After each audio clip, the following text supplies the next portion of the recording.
He misses, but they don't miss out. Their day, their year, their joy.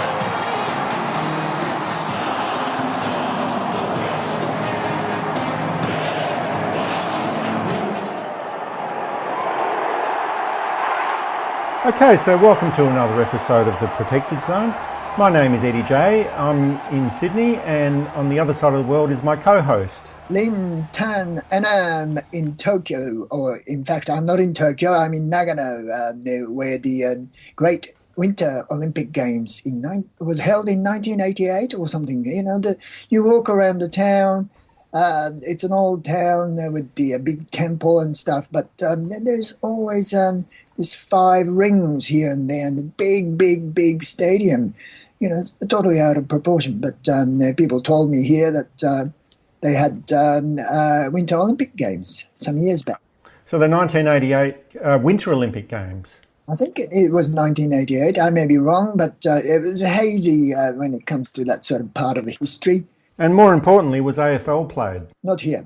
But I bumped into, strangely enough, an Irish woman who was travelling around Japan, and we started talking about the few things. And a few years back, I used to watch the Gaelic football match, and I started talking about footy, and she was the only person during this trip mentioned international rules. Do you know international rules, Eddy?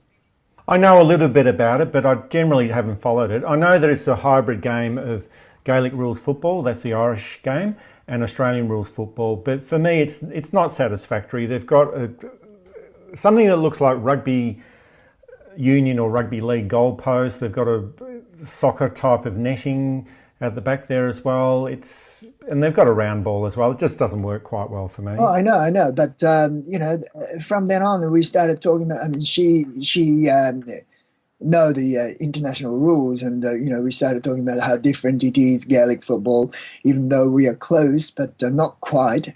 And from then on, I could explain to her, our footy, and she understood, and she was very looking forward to going to a match when she gets to Australia to pick some fruits in Wagga Wagga, so around Wagga Wagga. So you might see her down there. Well, I'll keep a lookout for her. But also being in an AFL town, Wagga is halfway between AFL and rugby league.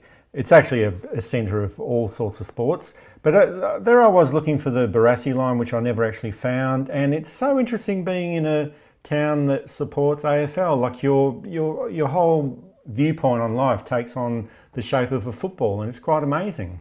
It is indeed. I'm still technically living in Victoria, and for about 5 years now. And when I started living there, I thought I was in heaven. I don't need to seek out someone to talk about footy. After we say, hello, how are you? What's your name? Which team do you back for? It's like a natural. And I thought I was in heaven. Well, I think you are in heaven if you live in Victoria, and I think you were living just outside of Melbourne. Yes, I am still technically living there, but everyone has got their favourite teams, and if you mention you are such and such supporter, they'll just either shake their hands or scorn. So at least they know what they are. And once you're a Melburnian, you're always a Melburnian. So you might be out of Melbourne at the moment, but you still belong there, if you know what I mean. My heart belongs there, and I religiously follow the how the teams perform as much as I can, even in a cultural desert that is Japan.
Now, what were the themes that you picked up over the last round, which was round 4 of this 22-round season?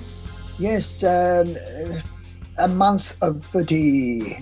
One of the things I found was this third man up, farce continues. Did you watch that game between dogs and kangaroos? Yes, I did, and there was that moment in the third quarter where it was apparently one of the players put up their hand to nominate for the ruck duel, and then another player also put up their hand. So it was quite comical. We've got a little bit of a sound grab of that. Let's listen to it and then we'll discuss it. Bontempelli to do the ruck work. Oh, Bulldogs free. He's nominated. Unbelievable this. He nominated.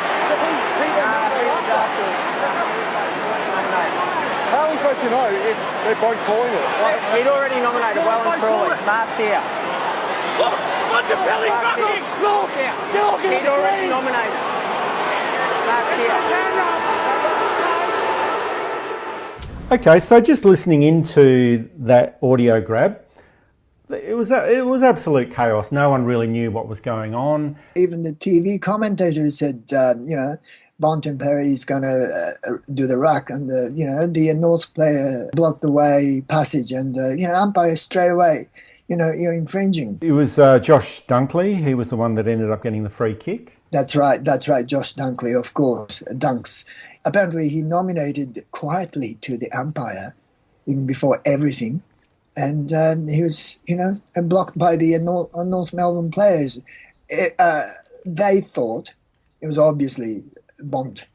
He was raising his arm and said, look to everyone, including the commentator and, majority of the spectators, that he's going to do the ruck. But apparently the great young Dunk, said to the umpire quietly, I am going to be the ruck. Now, do you think that this is an honest mistake or is it a cynical ploy to extract a goal? I think it's, clever play by the dogs, I think. You can do that, quietly to tell the umpire, yes, I'm going to do. The small player like Porpolo or, Jared Blair or something, midgets going around and say, secretly tell the umpire quietly, yes, I'm going to the ruck. And, he can be legitimately blocked by the opponents. Well, Josh Dunkley did take the free kick directly in front of goal. Fortunately for North Melbourne, he did miss the goal and scored only a point. The final match result was decided by 3 points, victory to Western Bulldogs. So luckily a major scandal was averted there, I believe. But what can be done to resolve this crazy issue? I think it was raised by the brother Scott. I don't know which one it is. They're identical. Who's the coach of Geelong? That said it's a farce, and he suggested some solution, and the other coach suggested something. I still don't understand why, in the first place, they banned the third man up. What do you reckon? It's just part of the overall AFL strategy where they decide at the end of the year. It possibly happens on Mad Monday or Mad Tuesday or whatever sort of mad days the umpiring committee has at the end of the season, and they must think, what sort of things can we change for next year? And here they are again with the third man up rule. And for me, it doesn't seem to make much sense. It's causing a lot of confusion. It probably should go. I agree. And, for one season, they should just not introduce any change. It is, it's just impractical to bring in new rules or new interpretation at the beginning of the year to implement it properly. I mean, those things take time, and obviously, people or players and coaches come up with some way to get around, like any rules, okay, we can go this way, that way, come up with new tactics, new this, new that. But, changing rules so often is only adding confusion.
Now, one other issue, it's not to do with umpires, but it's more to do with coaching strategies. In the final quarter in the match between St Kilda and Collingwood, the star player of Collingwood, Scott Pendlebury, he sat on the bench for 15 minutes, and during that time, St Kilda seemed to be ahead in most of this match, but it was fairly tight. And then during the time that Collingwood's best player was sitting on the bench, St Kilda stretched their lead and they ended up winning the match. What happened there? I have no idea, but it happened in the third quarter, apparently. He didn't play a very big part in the final quarter, but the controversy is the third quarter. He sat on the bench for more than half the quarter. It is very strange. Some commentators said he's the great players. Why isn't he on the ground? And he's not just a player. He's not just a great player. He is a captain. Well, Pendlebury is more than a captain. He's actually a general. It's a little bit like Kim Jong-un from North Korea, taking his generals off the field for a few weeks at a time or something like that. He would never do that sort of thing. It's in the middle of the battle. Who's going to lead the team? Just strange is the, weird and, unthinkable. Some suggest that he may be carrying some injury, or he might have had flu, or. Well, teams do have their rotation strategies, and it doesn't matter what the state of the game is. Players will come on at a set time. It usually happens when there's a pause in the game, such as kicking a goal, or if the ball is out of bounds or something like that. They'll do the rotations. They happen at set times. But for your star player, who's not just the captain but the general, as I explained before, to be off the ground for half of the quarter is very odd. Very odd indeed. And as some fans and commentators suggest, he may be carrying some injury. May have had broken legs or something. Or one leg, two legs, I don't know. Well, the most broken legs that he can have is two, unless there's something very unusual about him. But that was an interesting match. St Kilda defeated Collingwood there, and there were quite a few thrillers in the last round. The most thrilling match was the match between Fremantle and Melbourne. It was won by Fremantle by 2 points. I thought Melbourne was, playing very well, and the Fremantle away from home, and Freo came back, and amazing. Well, it was a seesawing match. The lead was going one way, then the other. It came down to the wire. We love hearing that term, coming down to the wire, and that one certainly did go down to the wire. The North Melbourne Western Bulldogs match, that went down to the wire as well. It was a kick on the siren that just missed the goals, and that resulted in a victory to the Western Bulldogs. Yes, the top dogs won the day, but North had another sort of honourable loss.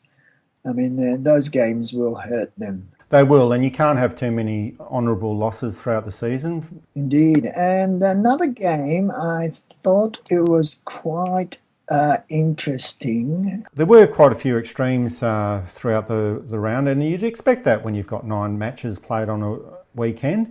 But there were the close matches, and then there was the blowout between Hawthorn and Geelong. Hawthorn and Geelong, yes. That was...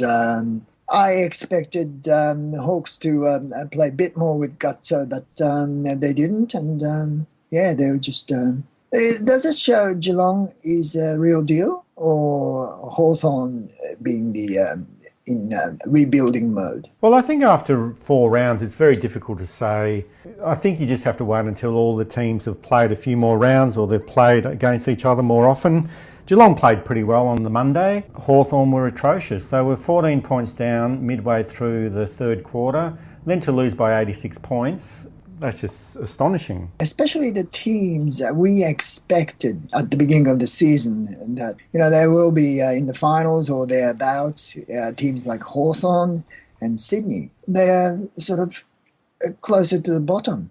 What's going on now? Or is it too early to tell, and can they do it? They can do something, but it's just, I think at this stage, if you 0-4, as you've mentioned in the past, if you start off life with debt, it's very difficult to claw yourself back, and it's very similar to the Hawthorn situation. All the other teams that are 0-4 at the moment, there's 3 teams. There's North Melbourne, there's the Sydney Swans, and there's Hawthorn. One of them will be able to dig themselves out of the hole, but I'm expecting that not all of them will be able to do that. At the moment, after 4 rounds, all of those teams are 2 games away from the top 8, and it just takes a long time to claw that back. As I mentioned, only one of those will get up, and I think that's probably going to be the Swans. I think Hawthorn and North Melbourne, their seasons are gone. Well, I tend to disagree. North have been playing, honourable losses, and they seem to have a better chance than. I agree with Hawthorn's season's over. I'm sorry, but Hawthorn fans have got very, very long season ahead. Sydney, what's going on? I mean, they're playing this week. Yes, it's called the Battle of the Bridge. That's the match between the Sydney Swans and Greater Western Sydney.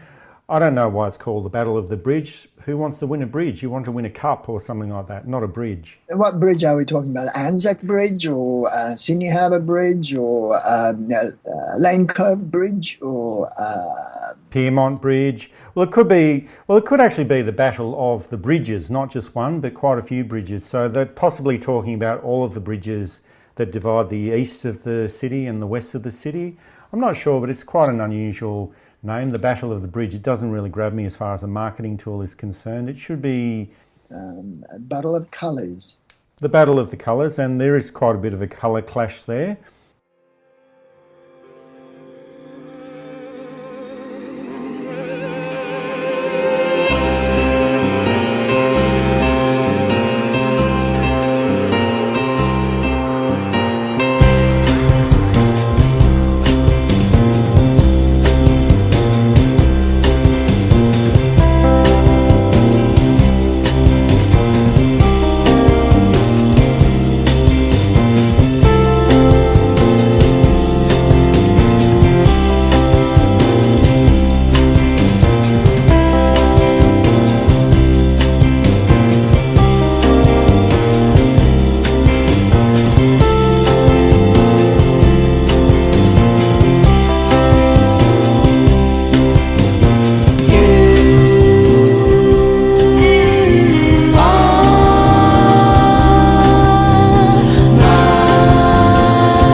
Now, some other news that has come out this week is that the match between Gold Coast and Port Adelaide, which is being played on May the 14th in China. It's round 7 or 8? I think it might be round 8, but it's in a bit of doubt at the moment because of the troubles on the North Korea peninsula. So why would the AFL considering scrapping that game? Is North attacking China? Well, I don't think North Korea is attacking anyone at the moment. There's a lot of hot air and rhetoric. But as far as the match is concerned, there hasn't been a conversation about cancelling the match. There has been conversation about moving the match from Shanghai back to the Gold Coast. And I think that would be a serious mistake. If anything, they should be playing the match in Pyongyang. I do agree. Is Gold Coast part of China? No, it is not. I'm getting confused with geography. North Korea is close to Japan, and if anything happens, Japan or South Korea will be attacked. But China, I thought, are friendly with North Korea. I'm getting confused. And the Gold Coast is not a part of China, but Queensland, isn't it? Yes, it is part of Queensland, and I suggest, like, all this discussion about should the game be moved or whatever, just because there's a war on, wars take place all the time around the world, and just because there's a war or there's some sort of issue in the demilitarised zone, I don't think that the match should be called off at all. In fact, I think they should be playing the match in the DMZ. That zone between North Korea and South Korea, there's quite a lot of space there. It's 250 kilometres long, it's 4 kilometres wide. They could easily play a match in there. Exactly, and I think the game is already sold out. Yes, it is. There's only room for 10,000 spectators, but it is already sold out. So when you're talking about moving the match or cancelling or whatever, there's a lot of administrative problems with that. You've got to refund people. And are these people that are turning up, are they paying for their tickets in Australian dollars or yuan or North Korean currency? Who knows? Like, it would be an administrative problem. Couple of questions there. Eddie, you may be able to educate me, but where are they going to play in Shanghai? What sort of ground do they have? The match between Port Adelaide and Gold Coast is being played at the Jiangwan Stadium, and it's in Shanghai, and it was built in 1934 as part of the Greater Shanghai Plan. Wow, really? That's before the revolution. Maybe it's a rice sort of harvesting national competition or something. I don't know. It was last used for sports in the National Games of China in 1983. That's more than 40 years ago. Yes, and I'm just wondering what has been happening to it over the past 34 years. My God, no one knew it existed. Maybe, we should, as you suggested, move the game to a new and shiny stadium our chairman Kim built in Pyongyang. I think that's an excellent idea. So I'm sure that there'd be some sort of stadium that could be adapted for the purposes of AFL, and it's probably just a matter of applying some lateral thinking. If China can repurpose a stadium that was used for the National China Games, and it seems like it was used for baseball as well, I don't think Pyongyang would have any trouble repurposing a ground, any old ground in North Korea for the purposes of AFL. I think Chairman Kim is listening to our podcast, and I think he's going to Twitter us back and say, such a great idea. We will host the game. Well, a thumbs up to Chairman Kim.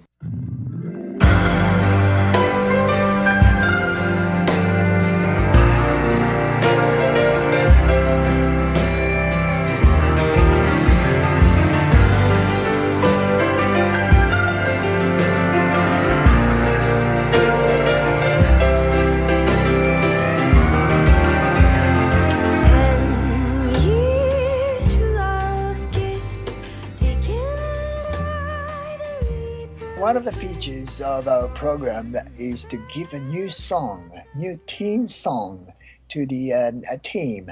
And this week, which team are we refurbish old song? One song that I think we really need to have a good look at is the Bombers theme song, the Essendon Football Club team song. I think it's quite a strange one. Let's listen to it and then we'll discuss it in a minute.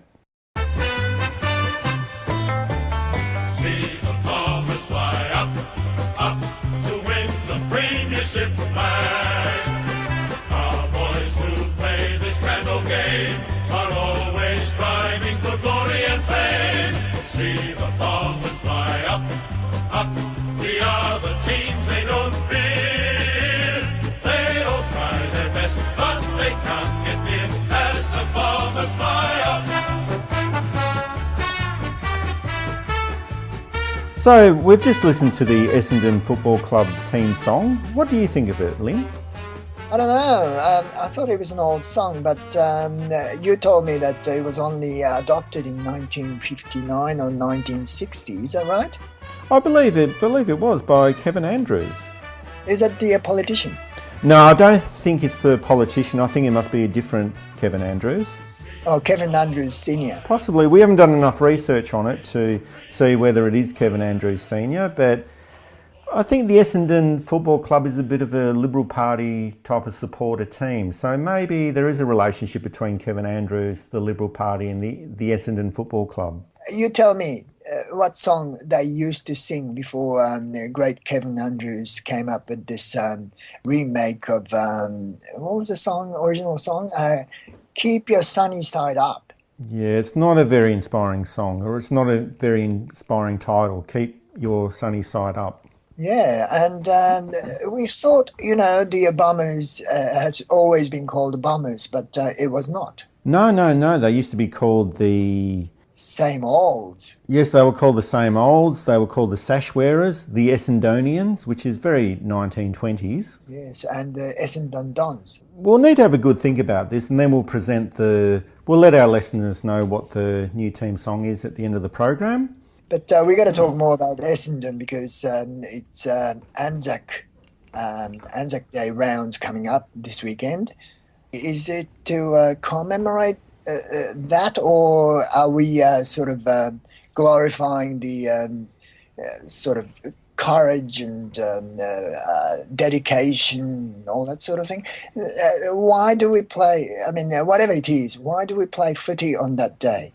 I think it's a special day within the Australian history. So the first Anzac Day match was played a long, long time ago. So it's not a sacrosanct day like Good Friday was last week. But I do notice that Essendon and Collingwood have hijacked this day since 1994. Hijacked.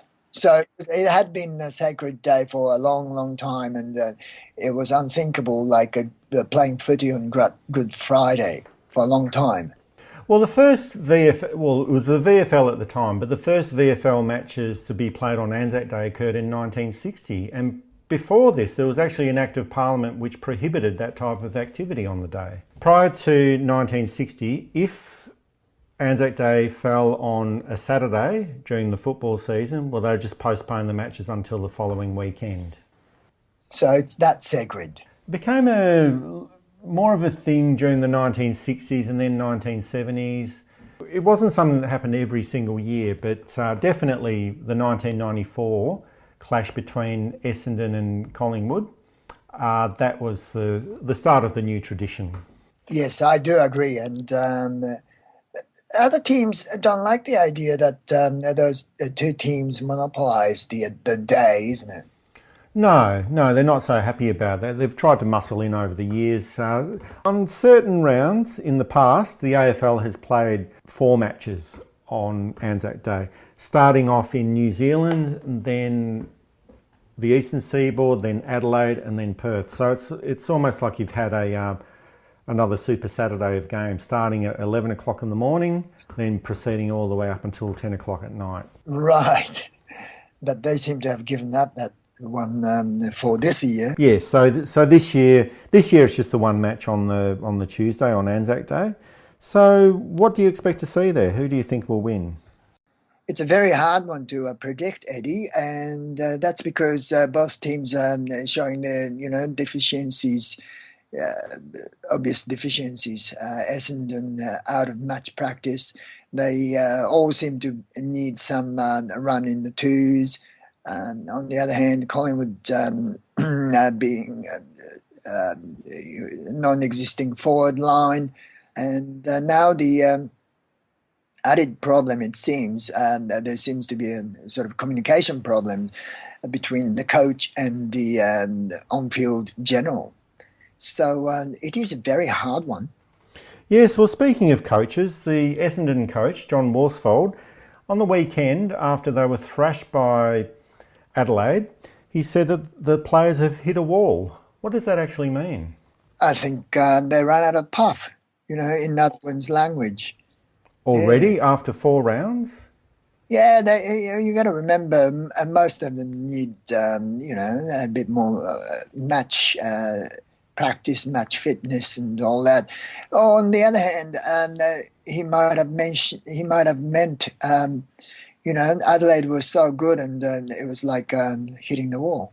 You do know that I like the grand final replays, but this Essendon-Collingwood match is actually a rematch from the 1990 grand final, won by Collingwood. Yes, that memorable game, ended with the great Darren Mullane holding the ball aloft and with a broken finger. It's an iconic image. Before he got killed, and his number is still not used by the Collingwood, still in the locker, number 42. It's a number 42, The meaning of life. Exactly. What's the question, you may ask? And the question is, who do you think will come out winning on Tuesday?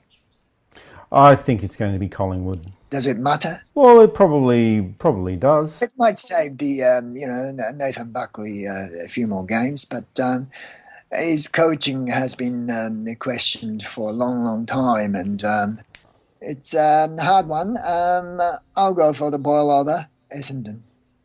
As I mentioned before, this round is quite lopsided, where it's got a number of teams from the top playing the team from the bottom. The team at the bottom, the very, very bottom, is Hawthorn, and they're playing the West Coast Eagles. I think that's a match of interest. It's played in... It's being played at the MCG, and it is a rematch of the 2015 and the 1991 grand finals between Hawthorn and West Coast. Even though West Coast don't normally travel well, and they don't play great footy at the G, but I think this time West Coast.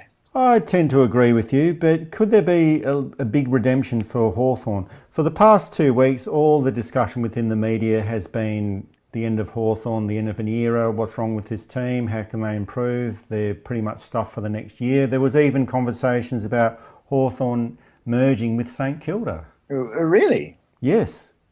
St Kilda Hawks or Hawthorn Saints? Well, it's a very touchy subject for every club in Melbourne, but the suggestion was not that it will happen next week or next year, but it might happen in about 5 years' time. But here I was thinking that Hawthorn is one of the all-time great clubs, all-time great teams. They've won 4 premierships over the past 8 seasons, and now we're talking about not just them having a bad season or having a couple of bad seasons, but now we're talking about them not even existing in about 5 or 6 years' time. Or St Kilda, who's a great team but has won only one flag in its existence. Yes, and it's a strange proposition. Mind you, it wasn't heavily debated or discussed within the media. In fact, it was on a couple of AFL blogs that I read during the week, but yeah, it was food for thought. What is the future of AFL? Is there room for 18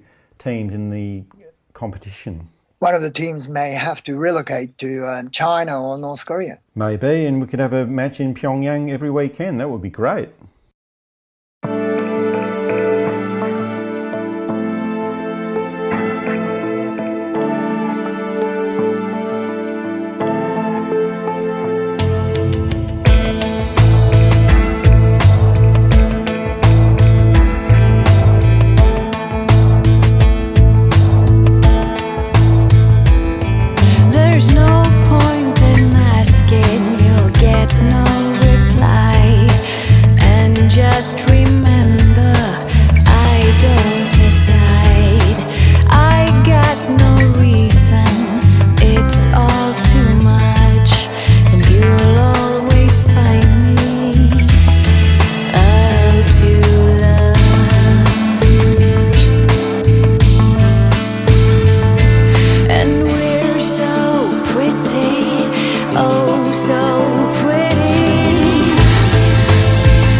Now, what about the Battle of Bridges, Piermont Bridge playing against Harbour Bridge? The Battle of the Bridge, it's a very odd match because Greater Western Sydney are looking very, very slick.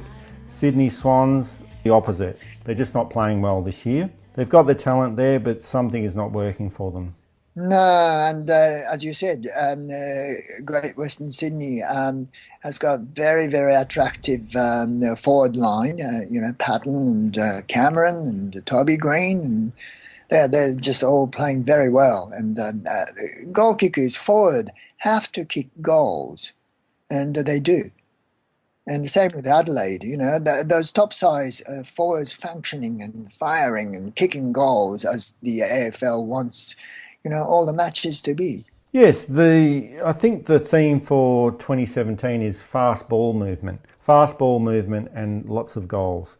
And I think because of that overall strategy by the AFL that they've been pushing for this year, The Greater Western Sydney have got a bit too much firepower, and also they've got the word greater within their title, which is very presidential. It sounds a little bit like the chairman of North Korea, the great Kim Jong-un, and I think they'll probably defeat Sydney Swans. I do agree. Sydney, a few North Rules players, some of them are doing well, but in general, yes, unfortunately. I mean, still, they regained Kurt Tippett, and while GWS got the old Stevie J. Is that your brother? No, he's not related to me, but he can turn a match around within 5 minutes or so. So it's still, which bridge could win. I'll go for the Piedmont Bridge. The Piedmont Bridge. Now, which team is that? Oh, GWS. Oh, GWS. Okay, they own the Piedmont Bridge, even though Piedmont Bridge is not in the west of Sydney.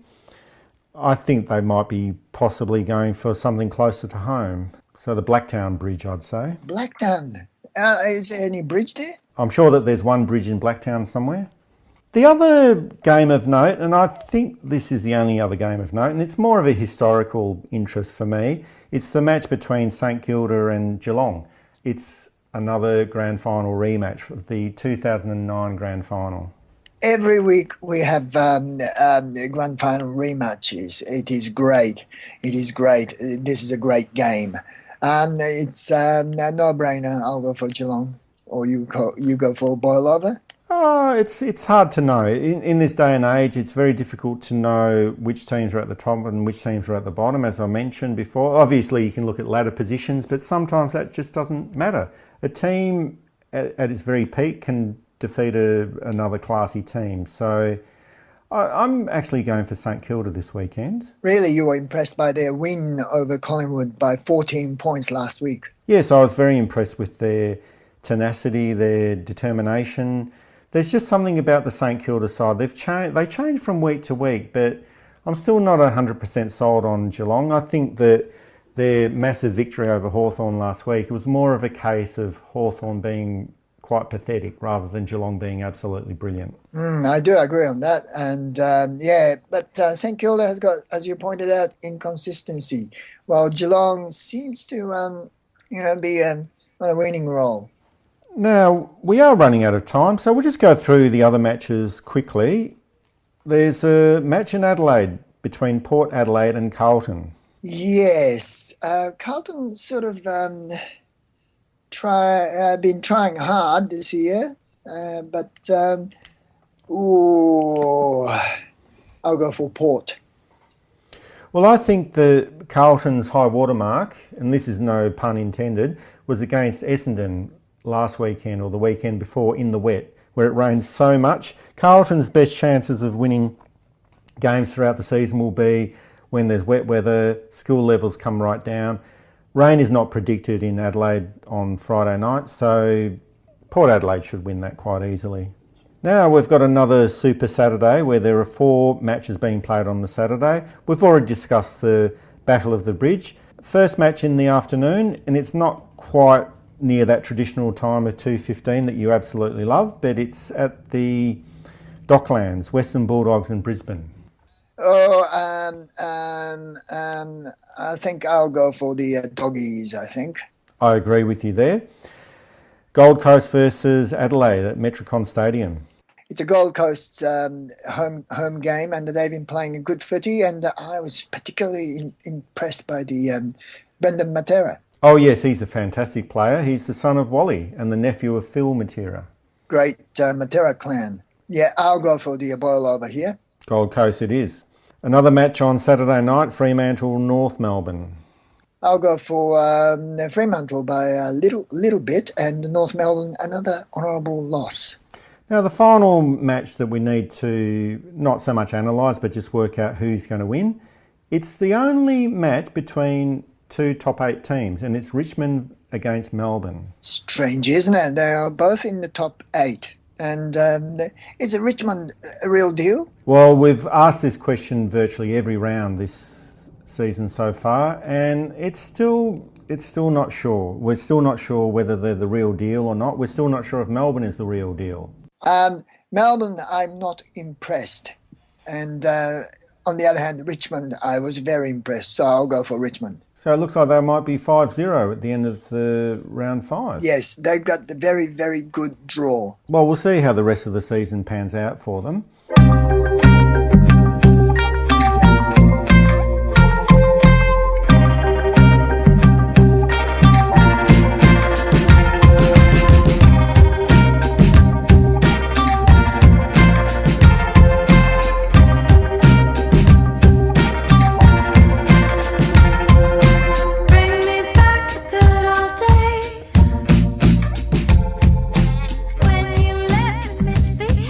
Now, we're just coming up to the end of our little program, and you've been listening to The Protected Zone. My name is Eddy J, and on the other side of the world we have Linton, Anam, and Eddy.